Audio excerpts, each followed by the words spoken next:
नमस्कार, मैं हूं आपके साथ मरुरा सक्सेना। आप सभी मुझे न्यूज़ 18 के डिजिटल प्लेटफॉर्म पर देख पा रहे हैं। पॉडकास्ट में आज हम बात करेंगे वन नेशन वन इलेक्शन की। वन नेशन वन इलेक्शन की तरफ लगातार सरकार के कदम बढ़ रहे हैं। हाल ही में कैबिनेट में से मंजूरी मिली है और अब ये माना जा रहा है शीतकालीन सत्र में इस बिल को पास कराने की भी तैयारी सरकार ने कर ली है। वन नेशन वन इलेक्शन में आखिरकार क्या चुनौती है? राजनीतिक रूप से तो हम चर्चा ही करते आए हैं, लेकिन आज कानूनी पक्ष इसका समझने की कोशिश करेंगे और कैसे इम्प्लीमेंट किया जाएगा, चरणबद्ध तरीका क्या होगा, समझने के लिए, जानने के लिए संविधान विशेषज्ञ हमारे साथ खुद मौजूद हैं आज। रुद्र विक्रम सिंह जी, बहुत बहुत स्वागत आपका। Thank you. तो रुद्र विक्रम सिंह जी, कानूनी पक्ष हमें समझाएंगे। बताइए हमारे दर्शकों को, चूंकि विपक्ष लगातार खासतौर पर मल्लिकार्जुन खड़गे ने कहा है कि प्रैक्टिकल नहीं है वन नेशन वन इलेक्शन, तो इम्प्लीमेंट किस तरीके से होगा? देखिए, अगर प्रैक्टिकलिटी की बात करें कि प्रैक्टिकल है या नहीं है, तो हमको इतिहास में जाना पड़ेगा। 1952, 57, 61, 67 के इलेक्शंस को देखने पड़ेंगे, जब हिंदुस्तान में साइमल्टेनियस इलेक्शन हुआ करते थे। कुछ सरकारें डिसॉल्व हुई, स्टेट इलेक्शन डिसॉल्व हुए, फिर 1970 में संसद भी डिसॉल्व हो गई। उसके बाद जो है ये फ्रेगमेंटेशन में इलेक्शन शुरू हो गए और साइमल्टेनियस इलेक्शन का कॉन्सेप्ट जो है धीरे धीरे ख़त्म हो गया। लेकिन ये बात शुरू होती है कि 1999 में जब लॉ कमीशन अपनी रिपोर्ट देता है कि नहीं, देश को फिर से वन नेशन वन इलेक्शन की तरफ बढ़ना चाहिए। हालांकि इसको ठंडे बस्ते में डाल दिया जाता है। फिर नीति आयोग की रिपोर्ट आती है, पार्लियामेंट्री स्टैंडिंग कमेटी की रिपोर्ट आती है, वो फिर से इस बात की पुरजोर फरमाइश करते हैं कि नहीं, इस देश में वन नेशन इलेक्शन होना चाहिए। जी। तो ये जब लॉ कमीशन अब सारे तथ्यों के आधार पर, सारे इतिहास के आधार पर जो पहले हो चुके हैं उन आधार पर ही अपनी रिपोर्ट देता है, तो प्रैक्टिकलिटी की तो कोई ऐसे मतलब नेक्स्ट टू इम्पॉसिबल वाली बात जो विपक्ष कर रहा है वो तो बिल्कुल नहीं है इसमें। आप कह रहे हैं प्रैक्टिकल संभव है, क्योंकि पहला भी ऐसे होता आया है। 1951 से लेकर 1967 तक एक साथ चुनाव हुआ जी करते थे। बिल्कुल। लेकिन कानूनी रूप से क्या कोई चुनौतियां हैं, आपको दिखती हैं? जी हाँ, बिल्कुल। कानूनी रूप से एक नहीं, कई सारी चुनौतियाँ इसमें देखने को मिलेंगी। जी। क्योंकि देखिए, जब आप इस बड़े लेवल पे इसको बदलाव करेंगे, वन नेशन इलेक्शन जब हम बात करेंगे, तो बहुत सारे आर्टिकल्स आपको चेंज करने पड़ेंगे। उन आर्टिकल्स को चेंज करने के साथ साथ आपको ये पार्लियामेंट से पास कराना होगा।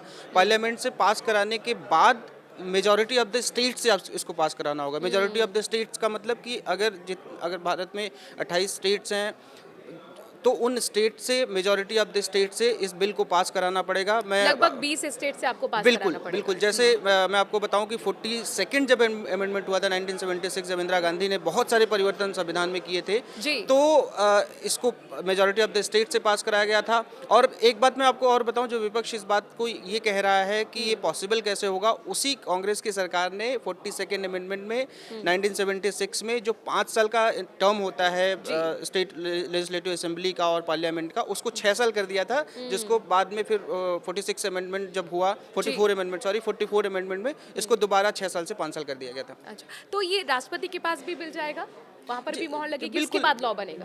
बिल्कुल। देखिए, जब भी कोई पार्लियामेंट बिल पास करता है तो उसके बाद राष्ट्रपति का बिना एसेंट के कोई बिल पास नहीं होता है, तभी वो बिल एक्ट बनता है। पहले जब तक पार्लियामेंट में होता है, डिस्कशन में होता है, तब तक उसको हम बिल कहते हैं। जब वो राष्ट्रपति का उसको अनुसंधान मिल जाता है, जब राष्ट्रपति की संस्तुति उसको मिल जाती है, तब वो एक्ट बन जाता है। तब वो एक्ट बन जाता है, कानून बन जाता है, जो फिर देश में लागू होता है। अच्छा, मुझे यहाँ पर थोड़ा सा कंफ्यूजन है, क्लैरिटी आप दे, जो कि संविधान विशेषज्ञ आप हैं।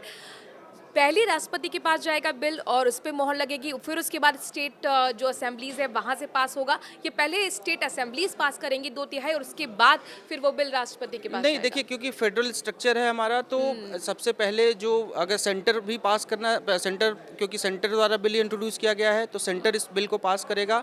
उसके बाद स्टेट पास करेंगे। उसके बाद मतलब जब तक सेंटर दोनों सदनों से पास नहीं हो जाएगा, निचला सदन जो कि लोकसभा हम कहते हैं, उच्च सदन राज्यसभा से पास होगा, इन दोनों सदनों के पास होने के बाद ये बिल फिर भेजा जाएगा राज्यों पे।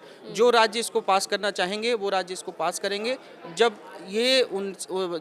दो मेजॉरिटी ऑफ द स्टेट इसको पास कर देंगे, इसके बाद ही ये बिल एक्ट के सूरत में बदलेगा ये। अच्छा, एक मेरे मन में सवाल है, एक मेरे ही मन में सवाल नहीं, बल्कि मुझे लगता है कि सवाल करोड़ों लोगों के बीच में है कि आप कह रहे हैं कि एक साथ हम चुनाव कराएंगे, लेकिन सपोज करिए कि एक राज्य में चुनाव हुए, उसके बाद सरकार चुनी गई, लेकिन वो सरकार सरकार 1 साल के अंदर गिर गई, तो फिर वहाँ 4 साल किस तरीके से क्या शासन चलेगा, किसका चलेगा, कैसे फिर होगा फिर? 4 साल होगा क्या? देखिए, बिल्कुल वही, इसीलिए मैंने कहा कि जो कानूनी अड़चन है, जो आर्टिकल 83 और 172 बात करता है, आर्टिकल 172(1) जो बात करता है कि 5 साल का टेन्योर होगा, बीच में जो आर्टिकल 85 और 174 बात करता है रिजोल्यूशन की, बीच में रिजोल्यूशन हो गया तो क्या होगा, प्रेसिडेंशियल रूल लगेगा या चुनाव अनाउंस होंगे, तो इनमें बदलाव करने होंगे। और जो 1999 में मैं लॉ कमीशन की रिपोर्ट की बात कर रहा हूँ, उस लॉ कमीशन ने भी ये बात कही थी कि अगर मान लीजिए जिन राज्यों में चुनाव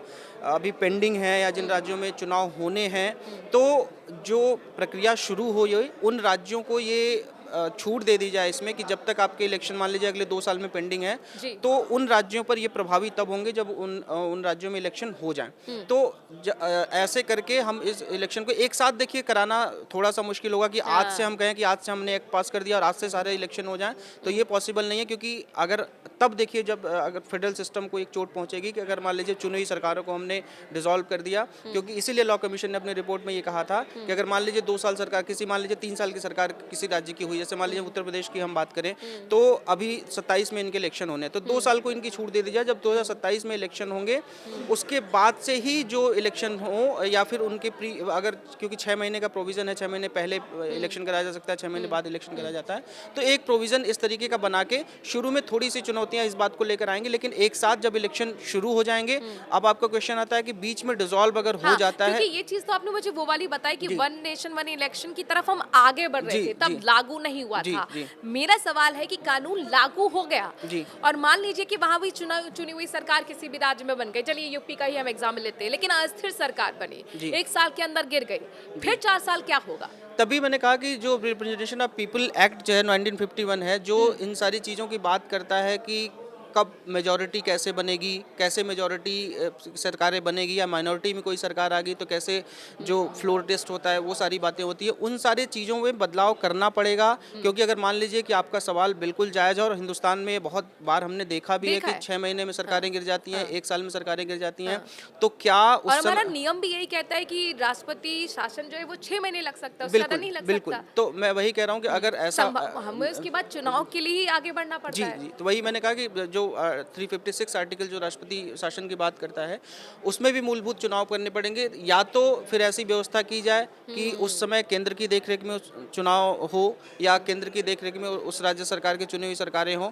देखिए, अगर एक जो आपने बताया एक कॉम्प्लेक्स ये पॉइंट तो है, लेकिन हो सकता है कि इसके बाद इसका एक पॉजिटिव नोट भी ये देखिए कि हो सकता है इसके बाद जनता जागरूक हो जाए और एक जो है मजबूत सरकार चुने, जैसे केंद्र में एक सरकार मजबूत चुनी गई, हो सकता है राज्यों में भी एक अगर नहीं, लेकिन हमें इफ एंड बट तो लेना पड़ेगा ना, ये तो संभावनाओं का खेल आपने बता दिया। अच्छा, आप कह रहे कि हो सकता है चलिए उपचुनाव भी हो जाए, इलेक्शन वहाँ पे हो जाएंगे, अभी तक हम बाई इलेक्शन कुछ सीटों पे देखते हैं, आप कहते हैं कि पूरे प्रदेश में ही हो जाएंगे, सरकार गिर जाएगी। 4 साल के लिए क्या फिर वो सरकार चुनी जाएगी? क्या फिर ये माने कि उसका कार्यकाल फिर 4 साल का ही रहेगा? हाँ, बिल्कुल, क्योंकि एक साथ कराएंगे तो फिर आपको बिल्कुल वही करना पड़ेगा कि अगर इनकेस अगर मान लीजिए वहाँ पे सरकार गिर जाती है, तो वहाँ सिर्फ उस स्टेट में री-इलेक्शन करा के, और वो फिर अगर हमको वन नेशन इलेक्शन को आगे बढ़ाते हुए चलना है, क्योंकि ये स्ट्रक्चर ही हमारा जो चेंज हुआ था इसी वजह से कि बीच में सरकारें गिर गई थी, तो उसको अगर हम कंटिन्यू करना होगा तो कंटिन्यूएशन के लिए इस तरीके के प्रोविज़न लगाए जाने होंगे। और फिर संविधान के जो आर्टिकल 83 है उसको और 172(1) में इसको बदलाव करना होगा। इसीलिए मैंने कहा कि कानूनी रूप से इसमें कॉम्प्लेक्स बहुत है, बहुत ज़्यादा कॉम्प्लेक्शन है, क्योंकि अगर आप फिर 5 साल को 4 साल करेंगे या 3 साल करेंगे, या ऐसा लिखेंगे कि जब भी सरकार गिरेगी तो रिमेनिंग जो ईयर बचा होगा या रिमेनिंग मंथ्स जो बचे होंगे उतने महीने या उतने साल के लिए सरकार चलेगी, तो एक ये थोड़ा सा जो संविधान की हमारी जो मूल भावना है, जो संविधान विशेषज्ञों ने या संविधान बनाने वालों ने जो बात कही थी, जो 5 साल की सरकार, एक स्टेबल सरकार की बात कही थी कि 5 साल में कम से कम कुछ जन सरोकार के काम हो पाए, तो उन सारी चीज़ों को थोड़ा सा एड्रेस किया जाना थोड़ा सा मुश्किल उस समय होगा। उम्मीद है कि आपको पॉडकास्ट में ये चर्चा आज की पसंद आई होगी। अगर पसंद आई है तो कमेंट करके ज़रूर बताइए और ज़्यादा से ज़्यादा इस वीडियो को शेयर कीजिए। नमस्कार। Thank you.